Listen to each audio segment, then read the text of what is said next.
wasn't very social in college. I didn't get good grades, I wasn't in a frat, I didn't have a girlfriend, and I wasn't very involved in anything. I wasn't a very happy kid. I'm not complaining though. I found a loyal girl who would never stop fighting for me in my late 30s. My life is good now. We live together with 2 cats named Blue and Raz, and I'm planning on proposing soon. Like I was saying though, I wasn't in a frat, so generic frat parties were kind of off the table for me. I still wanted to have fun though. I mean, who wouldn't? My friends Bryson and Ian were in the same boat. We spent most weekends killing time in Bryson's dorm.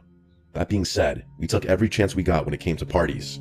Most of the parties we were lucky enough to go to were off campus, meaning they weren't associated with any of the frats or the school itself.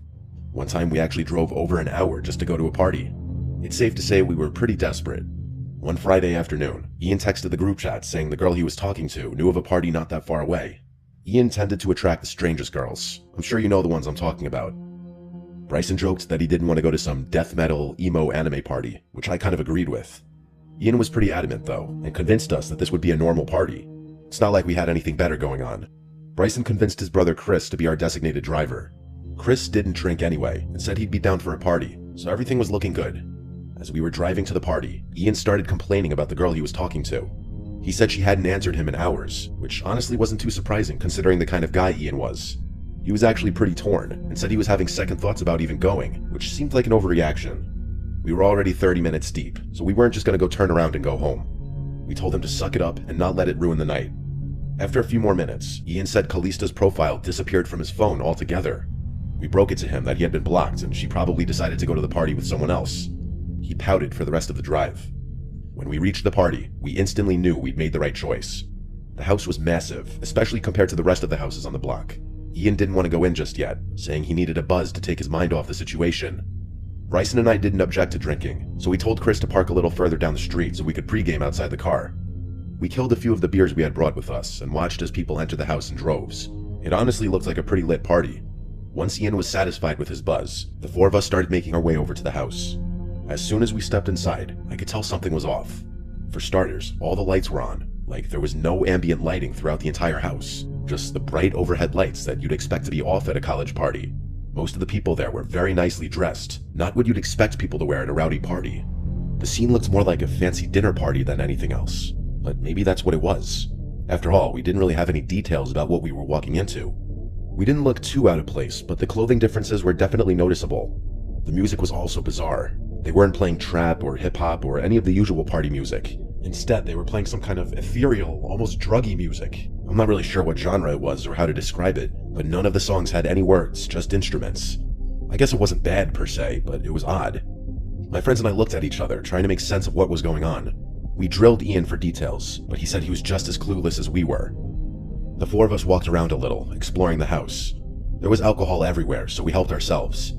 A few minutes in, I started noticing people catching my eye and then immediately looking away. It was actually so apparent that I started wondering if there was something in my teeth. I figured I was just getting looks because of what I was wearing, which did make sense to me at the time. The 4 of us were honestly having a good time, despite the weird atmosphere. Actually, I take that back. Chris was pretty bored and said he was going to go smoke in his car. We figured it was because he didn't have a drop of alcohol in him. A few minutes after he left, a group of girls approached us. We definitely weren't super confident, so getting approached was a new thing. The 3 of them started flirting with us almost immediately, like it wasn't even subtle. They joked about an entrance fee, which I thought was funny until I saw that they were being serious. They were holding a bottle of tequila, which we definitely weren't going to turn down. Without much thought, and not wanting to appear uncool, we swigged the bottle. After that point, the 6 of us stuck together, drinking, talking, and occasionally dancing. It was going really well. At one point, I noticed a weird mark on Tina's neck. It was a short but solid green line that looked like it had been drawn on in Sharpie. The line was pretty thin, and I probably wouldn't have noticed it had I not been standing so close to her. I debated asking her about it, but decided against it to avoid potentially offending her. It might have been a birthmark or something like that. Once I had seen it though, I couldn't unsee it. It just looked so unnatural, and green of all colors. Who wears green makeup? It couldn't have been a makeup smear. I decided to let it go and continued flirting with her, wondering where things would end up. Eventually, I saw Bryson and the girl he was with begin to wander off upstairs, which I was happy about. Pretty soon afterwards, I noticed Ian and his girl also walking towards the stairs. I was nervous to ask Tina anything suggestive because I didn't want to mess anything up. Despite the alcohol, I could feel myself getting really anxious and sweaty, so I told Tina I was going to the bathroom and that I'd be right back. The only bathroom I could find was occupied, so I stood outside the door and waited. Eventually, the door opened, and a really tall, older-looking guy wearing a white button-down and linen pants stepped out. I rushed into the bathroom, and he bumped into me. I turned around and kind of expected him to apologize, but he just stood there, staring at me. It was the strangest thing. He just stood there with this blank look, sizing me up. I was about to say something when I noticed what was on his neck. The same green line I had seen on Tina. It was literally identical. Against my better judgment, I asked him what his problem was. He smirked and shook his head before saying, "Who invited you?" Not knowing how to answer that, I blurted out Callista, the girl that had stood up Ian. He chuckled and looked up, like he knew who I was talking about. He looked back at me, his smile completely gone now. In a low voice, he repeated her name before gesturing around the party. "Do you see Callista here?"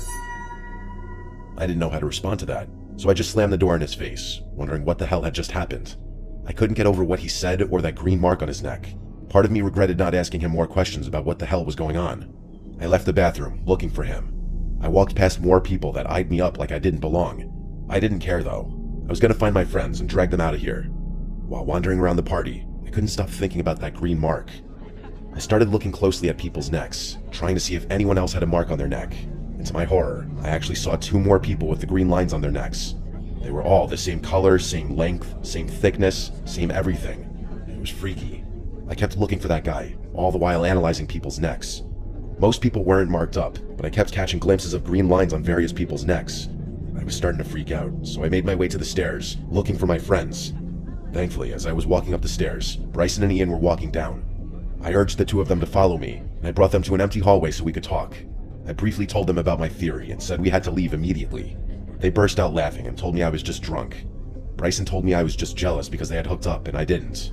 I asked him where his girl had gone, and he told me she had instructed him to meet back upstairs in 20 minutes. Ian said his girl told him the same thing. There was no reasoning with these 2. They were riding the high of a hookup. I told them to follow me and that I'd prove that people had strange marks on their necks, but they weren't budging. Just when I was about to give up, Ian turned to the side, and what I saw was actually horrifying. There was a thin line on his neck, only this one was red, not green. I practically screamed at him, which actually got them to listen to me. I then inspected Bryson's neck, and there was a red mark on his too. Ian told me to relax and that it was probably just a makeup stain, but Bryson started to believe me. I told them we were leaving, and Bryson and I turned to find the door. Ian still wouldn't leave, saying he wanted to meet back up with the girl. Just then, a random guy walked past us, eyeing each of us up separately.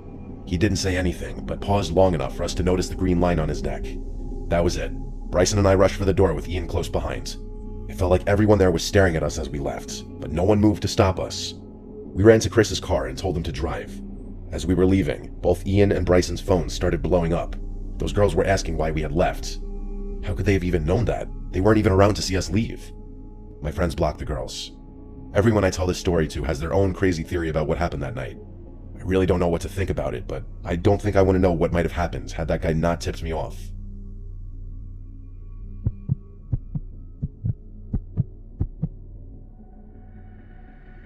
I'm a graduate student studying civil engineering at Purdue University.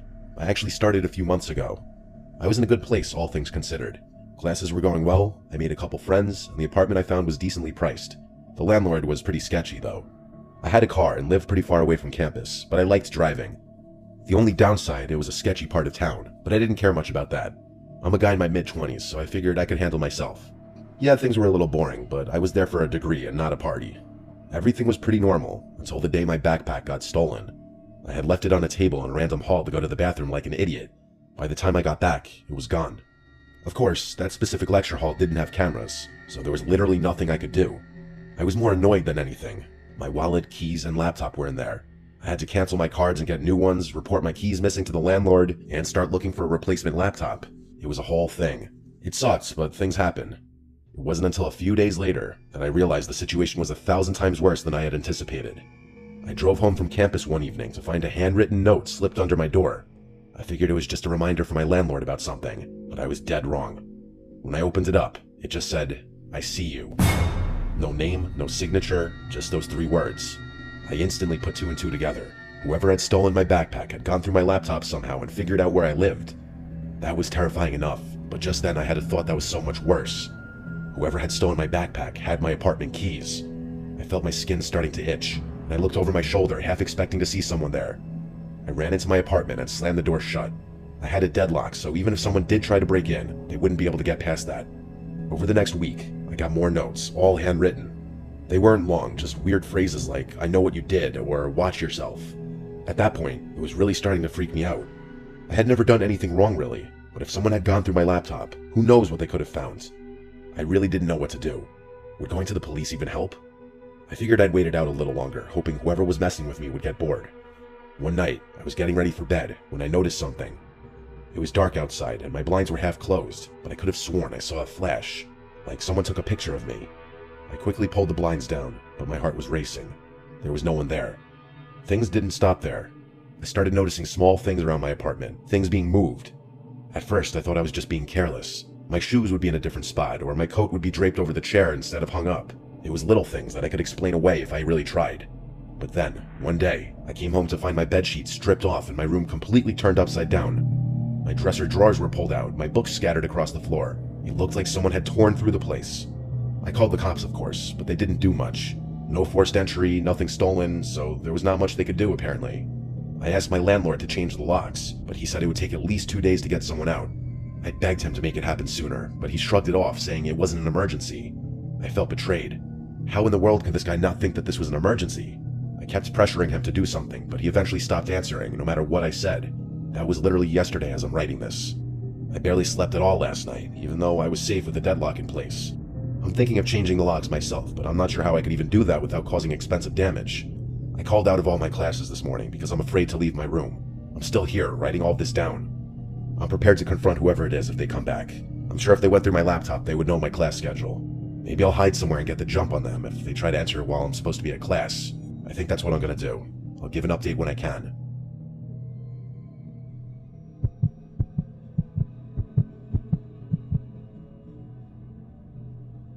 I've been having an ongoing issue that I can't keep to myself anymore.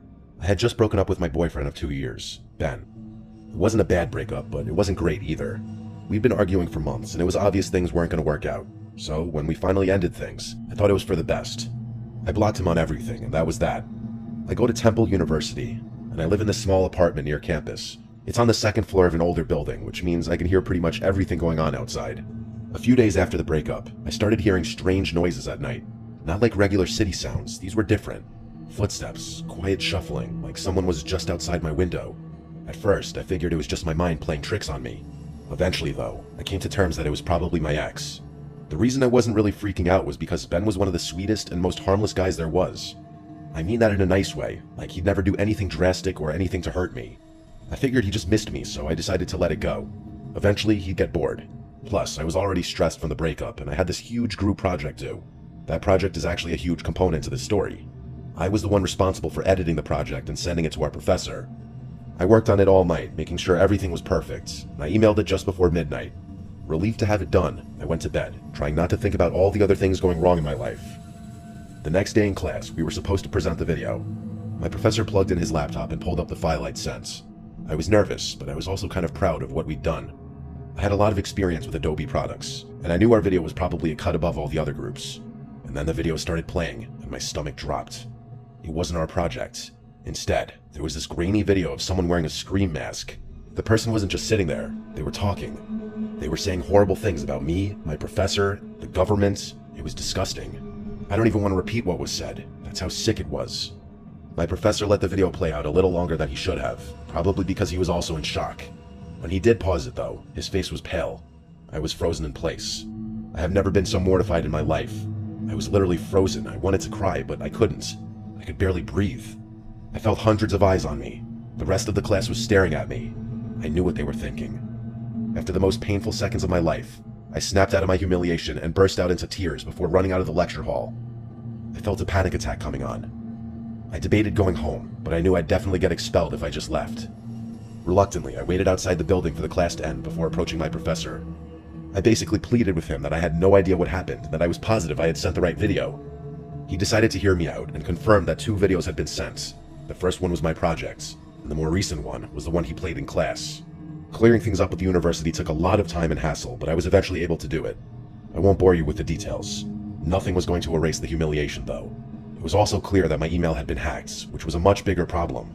I changed my password and thought I had just gotten super unlucky. That's when things got worse. Not 1 week later, I woke up to being logged out of Snapchat. That only happens when someone else logs in. which meant I had gotten hacked there too. I don't even want to think about what they found. There was a lot of stuff on my Snapchat I don't feel comfortable talking about. I called the police, told them everything, and to my surprise, Ben agreed to let them question him. The police were able to confirm that Ben wasn't behind any of it. He did, however, admit that he posted my private information on some online forum right after we broke up.